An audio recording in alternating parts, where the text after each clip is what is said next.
you want to. Monty, what a special day that you decided to share with us. This was your first speech at a Toastmasters club, is that correct? Yeah. Round of applause for that.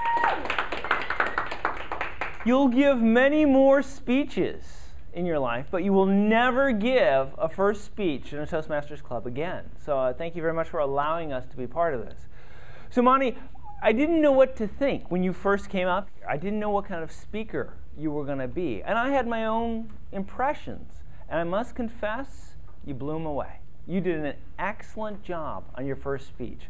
One of the things that really struck me is that you have a very clear, strong voice. I didn't have any problems hearing you. And in all honesty, if I took a look at you, I wouldn't have guessed that. Okay? But that's a gift that you have. The people in the back of the room could hear very clearly what you were saying. Your mastery of the English language is fantastic. I didn't have any problems making out your words. They were all extremely clear. So I'm very, very impressed on that.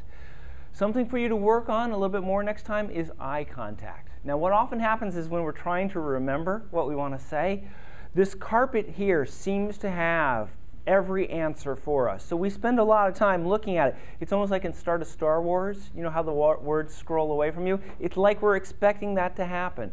So you spend a lot of time looking there. What you really want to do is as you talk about each point and say, my sister knocked my teeth out, but we still talk on holidays and stuff like that because I've got a lot of teeth and there's more teeth where those came from.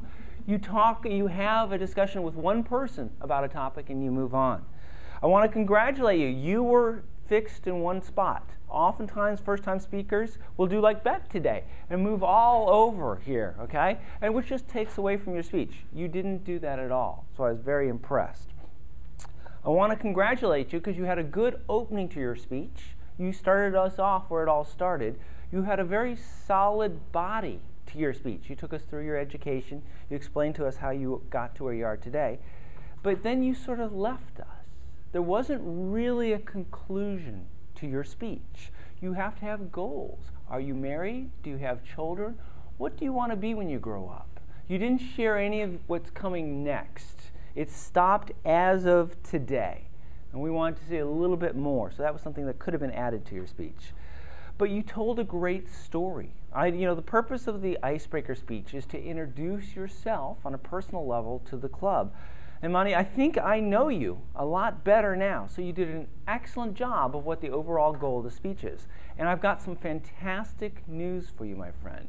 It turns out that the Tata Corporation, which is run by Mr. Tata, is currently looking for a successor to Mr. Tata. It's huge. It's in all the newspapers, right?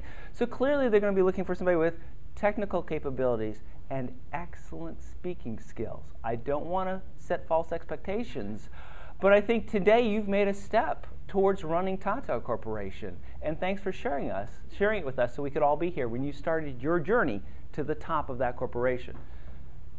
Mr. General Evaluator.